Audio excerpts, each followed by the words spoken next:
तो दोस्तों अगले कुछ दिनों के लिए हम स्टार वॉर्स के यूनिवर्स को एक्सप्लेन करने वाले हैं। आप में से काफी लोग शायद स्टार वॉर्स के यूनिवर्स से अच्छी तरह वाकिफ होंगे। जो नहीं है, इस कहानी को सुनने से पहले कुछ अहम बातों का जानना जरूरी है। स्टार वॉर्स का यूनिवर्स हमारी यूनिवर्स से बहुत अलग है। इस कहानी में सिर्फ इंसान ही नहीं है, बल्कि और भी बहुत सारी अलग तरह की एलियन सभ्यताएं हैं। और बात सिर्फ एक ग्रह की नहीं, ना ही किसी एक सोलर सिस्टम की, बल्कि पूरी आकाश गंगा में सैकड़ों ग्रहों पर जीवन है, वो भी अलग अलग रूप में। इंसान और एलियंस दोनों ही टेक्नोलॉजी में काफी आगे है, इसलिए एक ग्रह से दूसरे ग्रह जाना मुश्किल नहीं है। अब जितने ज्यादा लोग होंगे उतनी ही ज्यादा समस्याएं होगी।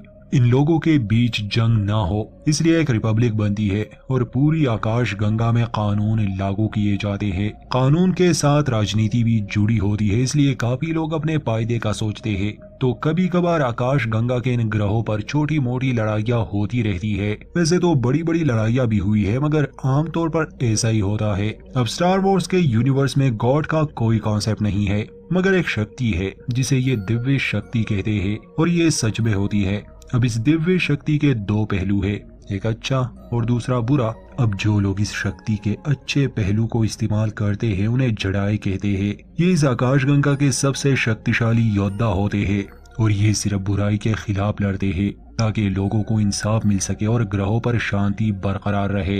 इनके पास टेलीपैथिक पावर्स भी होती है, जैसे ये बिना छुए ही किसी चीज को अपनी तरफ खींच सकते हैं। इस दिव्य शक्ति का डार्क साइड भी है, मतलब बुराई। तो जो लोग डार्क साइड को इस्तेमाल करते हैं वो कहलाते हैं सिथ, और अक्सर जेडाई और सिथ के बीच युद्ध होता रहता है। अगर आप हमारे चैनल पर नए हैं तो प्लीज सब्सक्राइब कर दें। से ग्रह आबाद थे और उन्हीं से एक रिपब्लिक बनी थी। अब ट्रेड फेडरेशन की तरफ से एक ग्रह जिसका नाम नाबू है, उस पर कुछ पाबंदियां लगाई गई थी और एक युद्ध का खतरा सर पर मंडरा रहा था। ट्रेड फेडरेशन वाले चाहते थे कि नाबू ग्रह की महारानी कानूनी तौर पर ये ग्रह उन्हें सौंप दे, मगर नाबू ग्रह की महारानी ऐसा नहीं चाहती थी। ट्रेड फेडरेशन के सदस्य एक एलियन सभ्यता थी जो रिपब्लिक से छुपकर सिथ लॉर्ड से संपर्क में थी। अब इस समस्या को हल करने के लिए रिपब्लिक के लीडर सुप्रीम चांसलर ने दो जेडाई योद्धाओं को ट्रेड फेडरेशन के सदस्यों से बातचीत के लिए भेजा था ताकि वो इस मामले को खत्म कर सके। मगर Sith dark Lord voice Roy को ये आदेश देता है कि वो लोग दोनों जेडाई योद्धाओं को मार दे और रिपब्लिक के खिलाफ एक जंग छेड़ दे। मगर जेडाई योद्धा बहुत शक्तिशाली होते हैं, इसलिए वॉइस रॉय को उनसे डर लगता है। वो अपने ड्रॉइड्स को उन्हें मारने का हुक्म देता है। अब ये जो जेडाई योद्धा थे, इनमें से एक गुरु था जिसका नाम क्वाई-गॉन जीन था, और दूसरा उसका शिष्य जिसका नाम ओबी-वान केनोबी था। जब इन दोनों को शक हो जाता है कि वॉइस रॉय इनसे मिलना नहीं चाहते, तो ये अपने हथियार लेते हैं। स्टार वॉर्स में लाइट सेबर का बहुत इस्तेमाल होता है। जो बुरे लोग होते हैं वो रेड लाइट सेबर को इस्तेमाल करते हैं, बाकी जो दिव्य शक्ति का अच्छा इस्तेमाल करते हैं उनके लाइट सेबर का रंग अलग अलग होता है। तो अब ये दोनों अपने लाइट सेबर लेते हैं और जैसे ही ड्रॉइड्स इन्हें मारने के लिए बढ़ते हैं, ये जेडाई योद्धा उन्हें कुछ मिनट्स में ही ढेर कर देते हैं। जिस यान से ये जेडाई योद्धा यहाँ आए थे उसे तबाह कर दिया जाता है। ये दोनों यहाँ से भागना चाहते थे ताकि चांसलर को खबर दे सके। इन्हें पता चलता है कि वॉइस रॉय एक फौज तैयार कर रहा है जो जल्दी ही नाबू ग्रह पर हमला करने वाले हैं। तो ये दोनों अलग अलग जहाजों में छुप जाते हैं ताकि नाबू ग्रह पर पहुंचकर महारानी की जान बचाए और जेडाई काउंसिल को इस बारे में खबर दे। वॉइस रॉय अपने सैनिकों को हुक्म देता है कि उन जेडाई योद्धाओं को ढूंढे और उन्हें खत्म कर दे, मगर वो पहले से ही नाबू ग्रह पर चले गए थे उन जहाजों में जो हमला करने आए थे। वॉइस रॉय ग्रह पर भेजे गए ड्रॉइड्स को इस बात की खबर देता है। क्वाई-गॉन और ओबी-वान वहां से निकल जाते हैं, मगर रास्ते में उन्हें इस ग्रह का एक निवासी मिल जाता है। अब हमले के समय क्वाई-गॉन ने उसकी जान बचाई थी, इसलिए वो उसका सेवक बन जाता है। उसका नाम जार जार बिंग होता है। ओबी-वान और क्वाई-गॉन जब एक हो जाते हैं तो बिंग बताता है कि यहाँ एक छुपा हुआ शहर है, ये लोग वहाँ पनाह ले सकते हैं और उसके बारे में किसी को नहीं पता।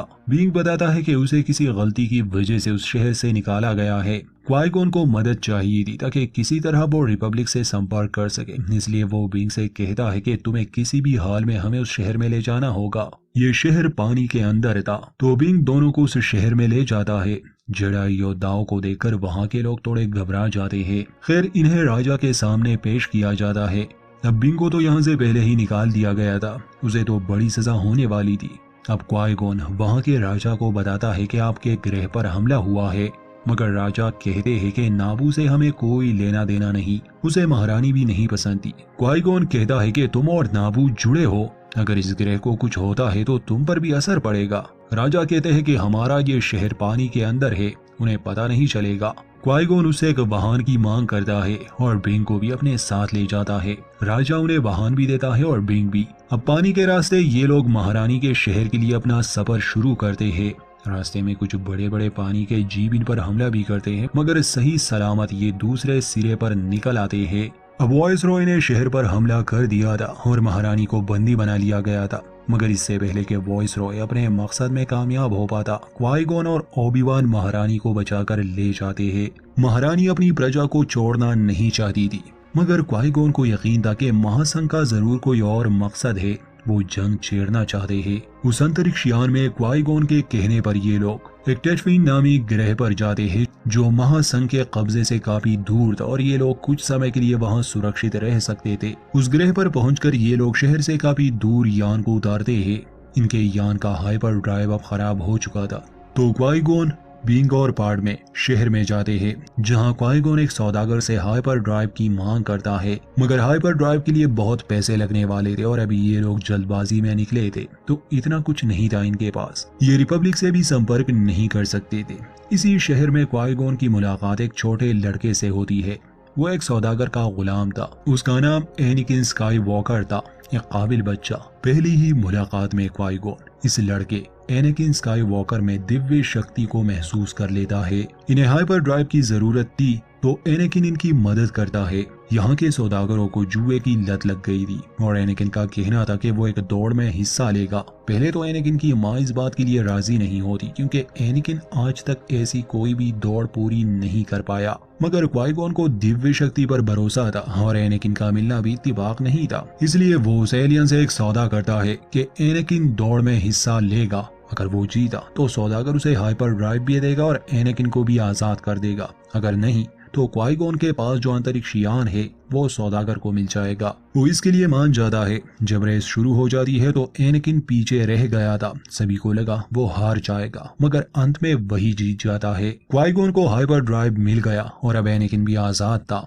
एनाकिन के बड़े बड़े सपने थे, जैसे वो ग्रहों पर जाना चाहता था, एक जेडाई योद्धा बनना चाहता था और वापस आकर सभी को गुलामी से आजाद करना चाहता था, खासकर अपनी माँ को। मगर जब ये लोग इस ग्रह से निकल रहे थे तो सिथ लॉर्ड इन पर हमला कर देता है, मगर क्वाई-गॉन उसे हराए बिना ही यान पर आता है। दोनों जेडाई योद्धाओं को पता चल गया कि असल में इस युद्ध के पीछे सिथ लॉर्ड्स का हाथ है। हाइपर ड्राइव लगाने के बाद ये लोग कोरसेंट ग्रह के लिए निकल जाते हैं, जहां रिपब्लिक के बड़े बड़े नेता इकट्ठा होते हैं। इस बीच नाबू ग्रह से वॉइस रॉय के कई संदेश महारानी को मिलते हैं, जिसमें उसे वापस आने के लिए कहा जा रहा था, क्योंकि आम जनता बहुत तकलीफ में थी, काफी लोगों को मार दिया गया था, मगर क्वाई-गॉन ऐसा नहीं चाहता था। जब ये लोग कोरसेंट पर पहुंचते हैं तो चांसलर खुद इनका स्वागत करते हैं। अब नाबू ग्रह की समस्या पर बात होगी और क्वाई-गॉन अपने मास्टर जेडाई के पास जाता है। उन्हें कहता है कि मुझे एक लड़का मिला है जिसमें जेडाई बनने के गुण है, मगर जेडाई मास्टर योडा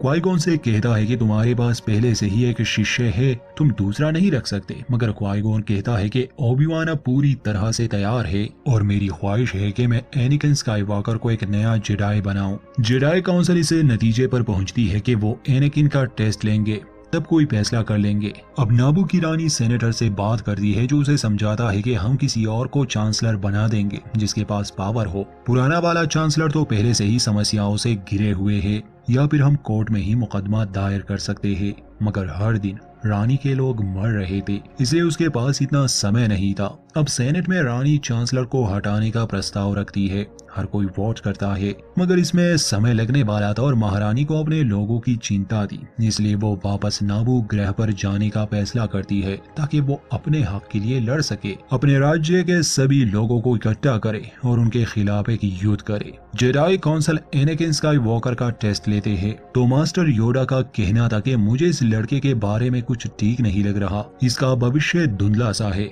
मगर क्वाई-गॉन इस बात पर जोर दे रहा था कि नहीं, मुझे भरोसा है ये एक महान जेडाई बनेगा, इसलिए मैं खुद इसे ट्रेन करूंगा। जेडाई काउंसिल में उसे कहा जाता है कि फिलहाल एनाकिन के मामले को छोड़कर नाबू के मामले पर वो ध्यान दे। इसलिए क्वाई-गॉन और ओबी-वान महारानी के साथ नाबू ग्रह पर जाते हैं और वहाँ की लोगों की मदद से महारानी वाइस रॉय के खिलाफ एक जंग लड़ती है जिसमें जेडाई भी हिस्सा लेते हैं और छोटा स्काई वॉकर भी एक यान के जरिए उनके जहाज को निशाना बना लेता है। ये सब इत्तेफाक से हुआ, मगर इससे उनके ड्रॉयर्स काम करना बंद कर देते हैं। नाबू ग्रह पर वापस से रानी के लोग अपना हक ले लेते हैं, मगर जेडाई योद्धाओं का सामना सिथ लॉर्ड से होता है। क्वाई-गॉन उससे लड़ता है मगर सिथ लॉर्ड उसे मार देता है। ओबी-वान अपने गुरु के मौत का बदला लेता है और सिथ लॉर्ड को खत्म कर देता है। अंत में जब नाबू ग्रह पर शांति लौट आती है तो रिपब्लिक का नया चांसलर भी सामने आता है। ये आगे कहानी में भी है। ओबी-वान मास्टर योडा से मिलता है और एनेकिन को शिक्षा देने की इजाजत मांगता है। मास्टर योडा इस बात के लिए अभी भी राजी नहीं थे। वो बार बार कह रहे थे कि मुझे इस लड़के का भविष्य अच्छा नजर नहीं आ रहा, मगर चूंकि क्वाई-गॉन की ये ख्वाहिश थी और मरते समय भी उसने ओबी-वान से ये कहा था कि वो एनेकिन को एक जेडाई जरूर बनाए, इसलिए ओबी-वान जिद करता है तो मजबूरन मास्टर योडा भी उसे अनुमति देते हैं। और यहीं पर स्टार वॉर्स के पहले पार्ट का दी एंड। ये कहानी कंटिन्यू है दोस्तों। वीडियो अच्छी लगे तो लाइक करें, चैनल पर नए हैं तो प्लीज सब्सक्राइब कर दें।